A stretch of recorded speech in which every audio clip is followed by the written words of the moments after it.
జయగౌడ సేన జాతీయ సంఘం ఆధ్వర్యంలో ఏదైతే సర్దార్ సర్వాయి పాపన గౌడ్ మహారాజ్ గారి సేవా పురస్కారాల గురించి మమ్మల్ని ఇక్కడ ఆహ్వానించిన కమిటీ మెంబర్స్ వారందరికీ పేరు పేరున నమస్కారాలు తెలియజేస్తూ ఏడుకొండలన్న పిలవగానే వచ్చాను. థ్యాంక్ యూ వెరీ మచ్ వారి బృందానికి, తెలంగాణ కమిటీ, ఆంధ్రప్రదేశ్ కమిటీ వారందరికీ కూడా నమస్కారాలు తెలియజేస్తున్నాను. మరి ఇక్కడ సభ మీద అలంకరించిన ఆనిముత్యాలు ఉన్నాయి.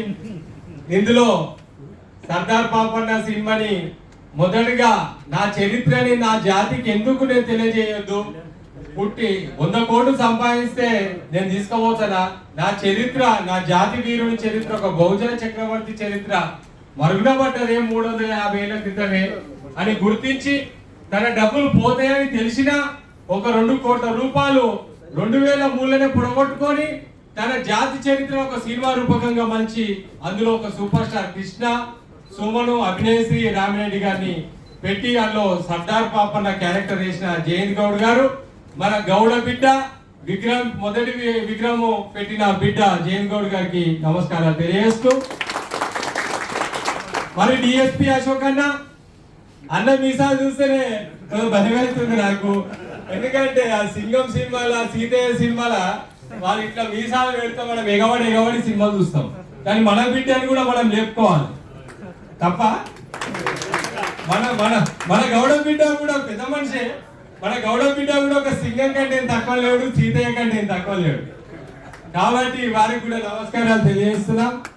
మరి అమ్మాల నారాయణ గౌడ్ గారు మా కాక, మేము చిన్న ఉన్నప్పటి నుంచి కూడా వారు ఎన్నో పోరాటాలు చూస్తూనే ఉన్నాం. తాటి చెట్టు మీదకెళ్ళి పడి చనిపోతే అప్పుడు ఈ గీత వృత్తి అనేది ఇప్పుడు చాలా డల్ అయిపోతుంది రోజు రోజుకి. కానీ అప్పుడు చాలా బాగా పాపులారిటీ ఉండే, డబ్బులు బాగా వచ్చేటివి, మనకి సొసైటీస్ ఉండేవి, సమస్యలు కూడా అట్లనే ఉంటుండే. ఆ సమస్యలని ఎదురుడి పోరాటం చేస్తూ వారికి చెట్టు మీదకెళ్ళి పడంగానే వాళ్ళకి ఇమ్మీడియట్లీ డబ్బులు, ఆ కుటుంబం బాధలు ఉంటుండే, డబ్బులు టైంకి రాకపోతుండే. అప్పుడు ప్రభుత్వాలతో కొట్లాడి మరీ డబ్బులు ఇప్పించేది అంబల నారాయణ గౌడ్ గారు, మరి మన జక్క వీరన్న సామాన్య గారు, ఇదంతా చాలా మంది. ఇప్పుడు కలర్ సత్తన్న మా కాక, మా అన్న అవుతాడు, ఆయన చూస్తే అట్లున్నారు. కానీ మీరు యూట్యూబ్ లో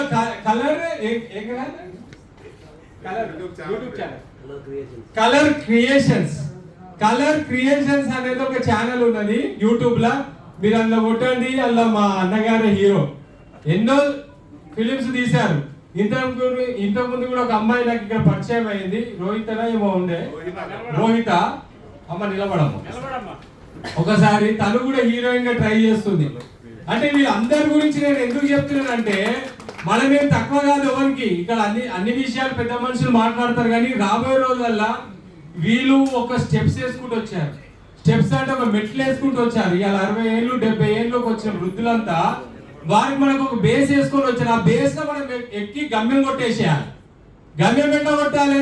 ఇప్పుడు తన హీరోయిన్ వచ్చింది అవకాశం, మనం వీలైనంత వరకు ఒక ప్రొడ్యూసర్ ఉంటే, ఒక ఆర్టిస్ట్ ఉంటే మనం చెప్పుకోవాలి, అయ్యా మన బిడ్డనే ఉన్నది, తనని పెట్టుకోవాలి మన మధ్య, సహకరించండి అని. ఇంతకుముందు ఒక గౌడ బిడ్డ పరిచయం అయ్యింది ఇక్కడ జీడిమెట్ల, ఏదైతే ఇండస్ట్రీస్ సంబంధించి షెడ్స్ వేస్తామని చెప్పేసి పరిచయం అయ్యింది అన్న. మనం ఎంప్లాయ్మెంట్ సోర్స్ జనరేట్ చేయాలి ఆర్థికంగా. ఈ బిజినెస్ ఫోరం పెట్టారు, మన ఎవరు బిజినెస్ ఫోరం అన్న పెట్టింది, బిజినెస్ ఫోరం. ఈ బిజినెస్ ఫోరం లో ఏంటంటే ఎవరెవరు మీరు బిజినెస్ సంబంధించి ఏదైనా బిజినెస్ ఉన్నాయో కాంటాక్ట్స్ అన్నని కలవండి. ప్రతి నెలలో వారం ఒక మీటింగ్ పెడతారు. అందులో మీ బిజినెస్ స్కిల్స్ అట్లా చెప్పండి. అందులో మన గౌడ బిడ్డలు మీకు బిజినెస్ ఇస్తారు. అదొక మంచి ప్లాట్ఫామ్ ఏర్పాటు చేశారు. అట్లా మనం చెప్పుడు పోతే చాలా మంది మేధావులే ఉన్నారు ఇక్కడ. ముఖ్యంగా నేను ఒకటే చెప్తున్నా, పెద్ద మనుషులు ఒక స్టెప్ వేసుకుంటూ మనకు వచ్చిరప్ప, మనం గమ్యం కొట్టాలి. మనం కష్టపడేది ఏం లేదు, ఇక్కడ ఒక యూనిటీ ఉండాలి. యూనిటీ ఉండాలని అంటే ప్రతి ఒక్కరికి మైనస్లు ప్లస్లు 2 ఉంటాయి. ప్లస్ లేని మనిషి ఉన్నాడు, మైనస్ లేని మనిషి ఉన్నాడు, 2 ఉంటే సమానంగా ఉంటాయి. ఇవన్నీ చూసి చూడనట్టు మనం పోయి వాళ్ళకి కలుపుకొని ముందుకు వెళ్ళిపోవాలనేది కూడా కోరుకుంటూ, సర్దార్ పాపన్న ఆ రోజే తాలెక్కితే ఏమొస్తుంది, కొడితే గోల్కొండ కొట్టి చూపించిన అని చెప్పిండు. అట్లనే ప్రతి చోట మన విగ్రహాలని పెట్టుకుంటూ ముందుకెళ్ళాలి అని చెప్పి కోరుకుంటూ, ఈ అవకాశం ఇచ్చిన వాళ్ళందరికీ కూడా ధన్యవాదాలు తెలియజేస్తూ, మరి సెప్టెంబర్ 28 కూడా మన సినీ లెజెండ్ పైడి జయరాజ్ గారు అని ఉన్నారు. ఫిలిం ఛాంబర్ ఫిలిం హాల్ ఉంటుంది ఇక్కడ హైదరాబాద్ ఉన్న వాళ్ళందరూ కూడా ఉదయం 10:30కి అక్కడికి వస్తే అక్కడ మనందరం కూడా కలుసుకోవచ్చు అని కూడా తెలియజేస్తూ థ్యాంక్ యూ.